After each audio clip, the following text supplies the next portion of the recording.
Before air conditioning, staying cool wasn't easy. There were no fans, no cold air, and no quick fixes. Medieval peasants had to deal with heat every day, with nothing to help but their own habits. Here's how they got through the hottest months. And it all started with the one place they spent the most time. Medieval peasant houses were built like ovens with doors. These homes used wattle and daub construction, which meant weaving thin branches together and covering them with mud, clay, and animal dung. Building with poop was apparently considered normal back then, which tells you everything you need to know about medieval home improvement standards. The walls were thick and heavy, made from rough stones mixed with wooden beams that came from whatever trees grew nearby. While this sounds strong, it created homes that soaked up heat during the day and refused to let it escape at night. The roofs caused the biggest problems. Thatched roofs made from dried grass, reeds, or straw were terrible at keeping heat out. These roofs were thick and dense, which meant they absorbed the sun's warmth like a giant sponge and then slowly released it into the house all day and night. The thatch also provided luxury penthouses for rats, birds, and bugs who probably left better reviews than the human tenants living below. Most peasant homes had floors made of packed dirt or clay that had been stomped down by countless feet over many years. During hot weather, these floors became scorching and turned into dust clouds that made breathing difficult. Having a dirt floor in summer was like living on top of a giant heating pad that never turned off. Windows were tiny when they existed at all. Many peasant homes had no glass windows because glass cost too much money and was hard to make. Instead, they used wooden shutters that could be opened during the day to let in some air. But opening shutters during summer meant letting in hot air, dust, and flying insects. Keeping them closed meant trapping stale, heated air inside. Either way, you were choosing between being roasted or being choked. The lack of proper airflow was made worse because most peasant homes were small, cramped spaces. Whole families lived in single rooms that were usually no bigger than a modern closet. When you packed 6 to 8 people into such a tiny space, body heat alone could make the temperature unbearable. It was like a medieval sauna that nobody asked for. Chimneys were expensive luxuries that most peasants could not afford.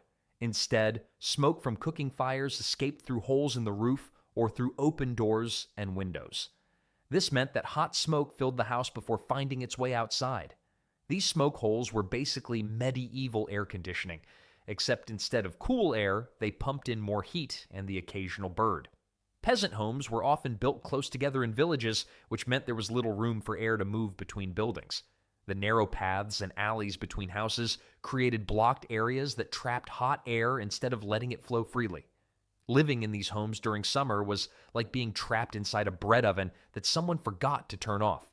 But dealing with sweltering homes was only part of the challenge peasants faced during summer heat. Medieval peasants dressed like they were preparing for winter even when the summer sun was blazing overhead. Their clothing choices were decided by what they could afford and what was available, not by comfort or staying cool. Most peasants wore wool garments year-round because wool was the most common fabric they could make or buy, and having different wardrobes for different seasons was a luxury they could not afford.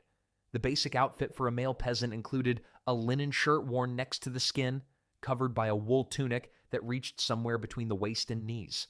Over this, they often wore a wool cloak, especially when working outside. Basically, they were wearing 3 layers in weather that would make modern people want to walk around in their underwear. Women faced even greater challenges. They wore long linen undergarments beneath wool dresses that covered them from neck to ankles. The dresses were usually loose to allow movement during work, but they still trapped heat and stopped air from moving around the body. On top of this, married women had to cover their heads with linen veils or wool coverings, adding another layer of heat. The linen undergarments were the only relief from summer heat, but even these caused problems. Linen was cooler than wool, but it was still heavy fabric compared to modern standards. More importantly, linen cost a lot of money and was hard to clean, so most peasants owned only 1 or 2 linen pieces that they wore repeatedly without washing. Wearing the same sweaty undergarment for weeks was like wrapping yourself in a damp, heated blanket. Wool had some good points. It lasted a long time, stayed somewhat warm when wet, and could be made locally. But wool in summer was torture. The thick fibers trapped body heat and sweat. creating a constant feeling of being wrapped in a hot, wet cover. The wool used by peasants was rough and scratchy, not the soft wool we know today. Washing garments was a huge job that happened only a few times each year. Peasants had to carry water, heat it over fires, and scrub clothes by hand using harsh soaps made from animal fat and ash. The process took a whole day and needed good weather for drying.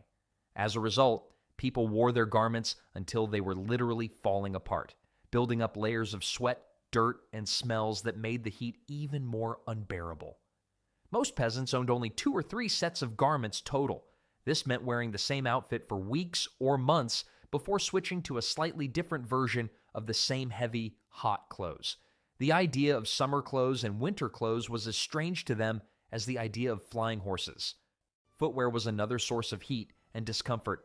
Leather shoes cost too much and often did not fit right. So many peasants went barefoot during summer. Walking on hot dirt roads and sun-baked fields without shoes was painful, but it was often more comfortable than wearing thick leather boots that trapped heat and moisture. The social rules around dressing made it impossible to adapt to hot weather. Removing layers in public was considered improper, especially for women. Even peasants were expected to maintain certain standards of dress when they were around other people. Taking off your outer tunic because of heat was like showing up to church in your night clothes. Possible, but socially disastrous. But even with all these clothing challenges, medieval peasants found creative ways to beat the heat when it became too much to bear. When summer heat became unbearable, medieval peasants had to get creative with cooling methods that would make modern people realize just how lucky we are. These were not fancy techniques based on science. They were desperate actions born from necessity and handed down through generations of people who knew what it felt like to slowly cook in their own homes. The most popular cooling trick was simply moving somewhere else. When houses became too hot, whole families would leave their homes and sleep outside under the open sky. This was not fun camping. It was survival. People would drag straw beds, blankets, and pillows outside and make temporary sleeping spots in their yards, gardens, or even in village streets. Sleeping outside was like moving from a frying pan to the ground next to the frying pan. Not perfect, but definitely better. Finding shade became a daily hunt. Peasants would plan their schedules around moving shadows, following patches of shade like thirsty travelers following water sources. Large trees were prime real estate during summer months. Oak, ash, and beech trees with thick leaf covers became informal meeting places where people would gather to escape the sun. The shade under these trees could be 10 to 15 degrees cooler than direct sunlight. Stone walls and buildings provided another source of cooling relief. The thick stone walls of churches, castles, and larger buildings stayed cooler than wood and clay structures. Peasants would lean against these walls, sit in their shadows, or even lie down on the ground next to them to soak up some of the coolness. Church interiors were especially popular because the thick stone walls and high ceilings created naturally cooler spaces. Water was the ultimate luxury for cooling, but it was often hard to find and not always clean. Rivers, streams, and ponds became gathering places where people would soak their feet, splash water on their faces, and even strip down for quick baths when nobody was watching. The village well was often the coolest spot in town because it was built over underground water that stayed at the same temperature all the year. Peasants developed clever ways to use small amounts of water for maximum cooling effect. They would soak pieces of cloth in cold water and wrap them around their necks, wrists, or heads. The drying of the water would create a cooling effect that could last for an hour or more. Underground spaces offered the best cooling relief. Root cellars, storage holes, and even wells provided access to the naturally cool temperatures found below ground. The Earth several feet below the surface stays at a fairly constant temperature year-round, usually around 50 to 60 degrees. Peasants would climb down into these spaces during the hottest parts of the day. The most effective cooling method was often simply accepting that you were going to be hot and miserable, and trying to make the misery as small as possible. Medieval peasants developed a mental toughness that allowed them to function in conditions that would send modern people running for the nearest air-conditioned building. The search for coolness affected every decision peasants made during hot weather, including what they chose to consume. Medieval peasants ate meals that would make modern people question everything about their food choices. especially during summer when heat made every bite feel like punishment. The basic peasant diet consisted of foods that created heat, spoiled quickly, and required cooking over open fires that turned kitchens into furnaces. Eating hot soup on a 90-degree day was basically medieval self-torture disguised as lunch. Pottage was the foundation of peasant nutrition throughout the year, and summer was no different. This thick soup was made from whatever grains, vegetables, and scraps were available, usually barley, oats, onions, cabbage, and turnips. It was cooked in large iron pots over open fires, filling homes with hot steam and smoke. During summer, standing over a hot fire to stir pottage was like volunteering to work inside a volcano. Bread was another main food that created heat problems. Most peasants could not afford to have ovens in their homes, so bread was baked in shared ovens used by entire villages. These ovens were massive stone structures that were heated with wood fires until they reached temperatures hot enough to bake dozens of loaves at once. Eating medieval peasant bread in summer was like swallowing a heated brick that sat in your stomach for hours. Fresh food was expensive, and peasants could not afford to waste it, but summer heat made food preservation a constant battle. Vegetables from gardens had to be eaten quickly before they rotted, which meant consuming them at whatever temperature they happened to be, usually warm from sitting in the sun. Meat was preserved through salting, smoking, or drying, processes that created foods that were incredibly salty and dense. Salt pork, dried fish, and smoked meat were common peasant foods, but they made people thirsty and created body heat during digestion. Eating salty preserved meat on a hot day was like adding fuel to an already blazing fire. Ale was the main drink for peasants, consumed in amounts that would shock modern people. A typical peasant might drink 1 to 2 gallons of weak ale per day because it was safer than water and provided calories and nutrients. However, brewing ale required boiling water and grains, adding more heat to already hot homes and villages. Brewing ale in summer was like hosting a steam bath party that nobody wanted to attend, but everyone needed because they had to have something safe to drink. Water was often unsafe to drink because it came from sources that were polluted by human and animal waste. Wells, streams, and ponds were often located near outhouses, animal pens, and garbage areas. This meant that peasants could not simply drink water to stay hydrated during hot weather. The timing of meals was influenced by heat as much as by work schedules. The main meal of the day was usually eaten in the late morning or early afternoon, when the heat was already building, but before it reached its peak. This meant that people were eating their largest, hottest meal just as the temperature was becoming unbearable. It was like eating a holiday feast inside a sauna. Dairy products were especially problematic during summer. Milk, cheese, and butter spoiled quickly in hot weather, and there was no effective way to keep them cool. Fresh milk had to be consumed within hours of milking, and cheese making was a race against spoilage. Trying to make cheese in summer heat was like trying to build a snowman in a desert. Technically possible, but probably not worth the trouble. But despite these challenges with food and drink, peasants found ways to adapt their social activities and daily routines to cope with the blazing heat. Medieval villages transformed completely during summer as peasants fled their sweltering homes and turned public spaces into outdoor living areas. The social life of entire communities shifted outside, creating scenes that would look chaotic to modern eyes but made perfect sense to people who were desperately trying to escape the heat. Village greens became the center of summer life. These central areas, usually patches of grass or dirt surrounded by houses and shops, were transformed into outdoor workspaces where entire families would spend their days. People would bring their tasks outside, spreading out materials for spinning, weaving, and other crafts under whatever shade they could find. The village green in summer looked like a giant outdoor factory where everyone was trying to get work done while slowly melting. Churches became unofficial cooling centers during summer months. The thick stone walls, high ceilings, and shaded interiors of churches provided some of the coolest spaces available to peasants. People would arrive early for services and stay long after they ended, finding excuses to spend time in the relatively cool interior. Public wells became major social hubs during hot weather. These were not just places to get water. They were community gathering spots where people could cool off, wash their hands and faces, and catch up on village gossip. The area around a well was often several degrees cooler than the surrounding village because of the underground water source. Rivers, streams, and ponds were transformed into public cooling areas where normal social rules were relaxed out of necessity. People would wade into water fully dressed, remove shoes and stockings to soak their feet, and even strip down for bathing when privacy allowed.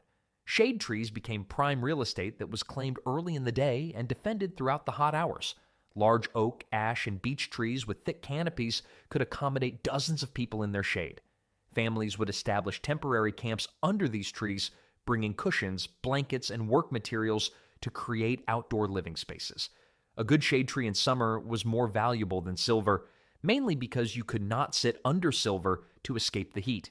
Children had more freedom to adapt to the heat than adults. They would spend entire days outside, often naked or wearing only thin linen shirts, playing in mud puddles, splashing in streams, and finding cool spots that adults were too dignified to use. Taverns and alehouses adapted to summer heat by extending their operations outdoors. Wooden benches and tables were moved outside under whatever shade was available, creating outdoor dining areas that were cooler than the stuffy interiors. Taverns in summer were like medieval comfort zones. They did not actually cool you down, but they made you care less about being hot. The social dynamics of villages changed during summer heat.